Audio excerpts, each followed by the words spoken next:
Bell అని పిలుస్తుంటాం. BEL ఏదైతే భారత ప్రభుత్వ రంగ సంస్థ. కమ్యూనికేషన్ సిస్టమ్స్‌లో ఎక్స్‌పర్టైజేషన్ ఉన్నటువంటి సంస్థ. ఇప్పుడు భారత సైన్యానికి, ఇండియన్ ఎయిర్ ఫోర్స్‌కి, భారత వాయుసేనకు ఒక అద్భుతమైనది ఇచ్చింది. ఇప్పుడేంటంటే ప్రపంచంలో ఉన్నటువంటి ఏ దేశాలకు సంబంధించినటువంటి వాళ్ళైనా సరే ఈ కమ్యూనికేషన్ సిస్టమ్స్‌ని కొనుగోలు చేస్తారు. ఈ అమ్మేవి అయితే చైనా ఉన్నాయి. రష్యా, ఇరాన్ ఇట్లాంటి ఎవరికి వాళ్ళు వాడుకోవడం, లేదా చైనావో, రష్యా వాడుకోవడం జరుగుతుంది. అటు అమెరికా దగ్గర నుంచి యూరప్ దేశాలు ఇట్లాంటి.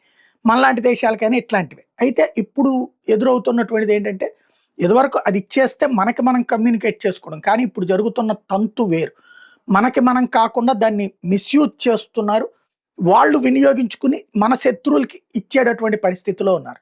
ఇలాంటి దశలో మన సొంత కమ్యూనికేషన్‌ని బీఎల్ ఇప్పుడు ఇండియన్ ఎయిర్ ఫోర్స్‌కి ఇచ్చింది.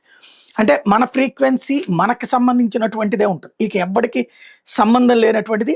ఆహ్, య ఇతర అదే సందర్భంలో మనం ఇది వాడటమే కాకుండా దాదాపు 30-1000 ఎంహెచ్‌జేలో పనిచేస్తది. ఆహ్, same time VR UHF communication jammers కూడా ఇందులో ఉన్నాయి.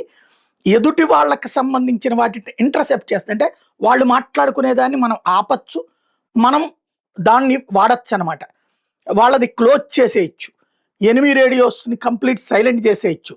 కమాండ్ చైన్స్‌ని కొలాప్స్ చేసి పడేయొచ్చు.